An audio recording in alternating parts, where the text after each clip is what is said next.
Welcome back to Echo to Fluency Shadowcast. The short English podcast where you listen, repeat, and speak more naturally. I'm Bella. And I'm Noah. Today, we're learning useful cricket vocabulary.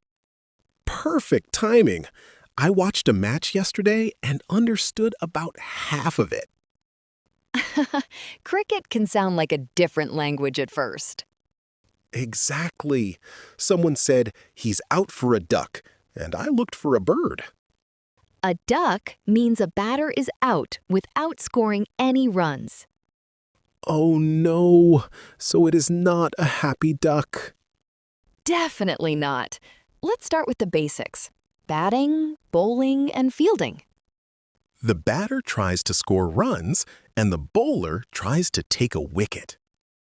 The fielders try to stop the ball and catch the batter out. And the wicketkeeper stands behind the stumps wearing gloves. A batter can score 1, 2, or 3 runs by running between the wickets. But hitting the ball to the boundary makes life easier. If the ball reaches the boundary along the ground, it is 4 runs. If it flies over the boundary without bouncing, it is 6. A 6 always gets a big reaction from the crowd. Yes, unless you are supporting the bowling team. An over is a set of 6 legal deliveries from one bowler.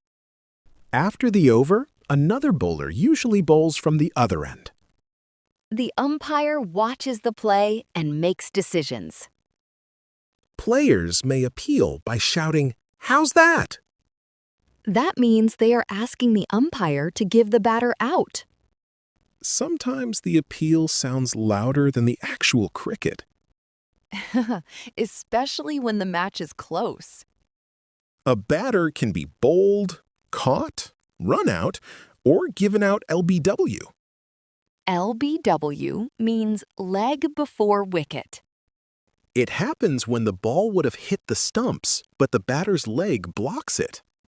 A run-out happens when the fielding team breaks the wicket before the batter reaches the crease. That is why batters sometimes dive like action heroes.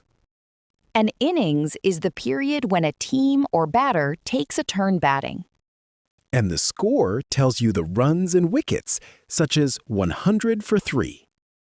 That means the team has scored 100 runs and lost 3 wickets. I get it. Cricket scores are starting to make sense now.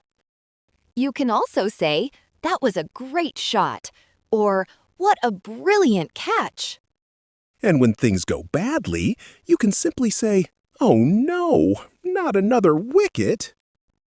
Now, let's practice some useful cricket sentences together. Listen carefully, speak out loud, and follow the rhythm. The batter played a beautiful shot through the covers.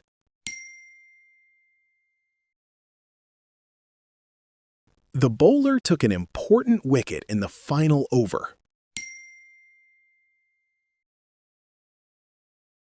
The ball reached the boundary for 4 runs.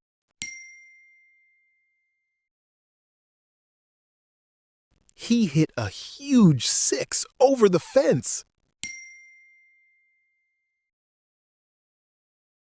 The fielder made a brilliant catch near the boundary. The batter was run out before reaching the crease.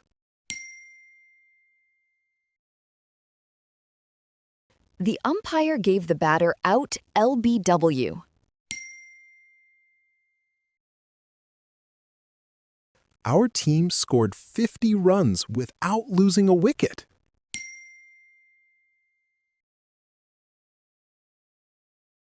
The bowler delivered 6 balls in the over.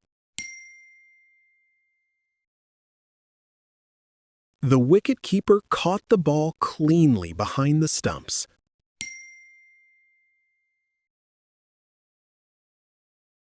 The players appealed loudly for a wicket.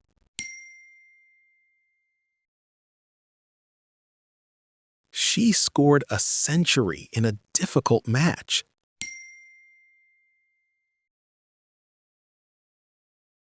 He was out for a duck on the first ball.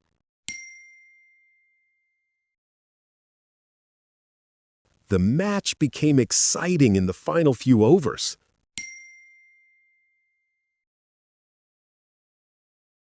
That was one of the best cricket matches I have seen. Great work finishing today's shadowing practice. You have learned useful words for talking about cricket. Do not try to memorize every sentence. Listen again and let the expressions become familiar. Speak out loud and copy the natural rhythm. A little practice each day will make your English smoother. Keep listening, repeating, and enjoying the process. See you in the next lesson.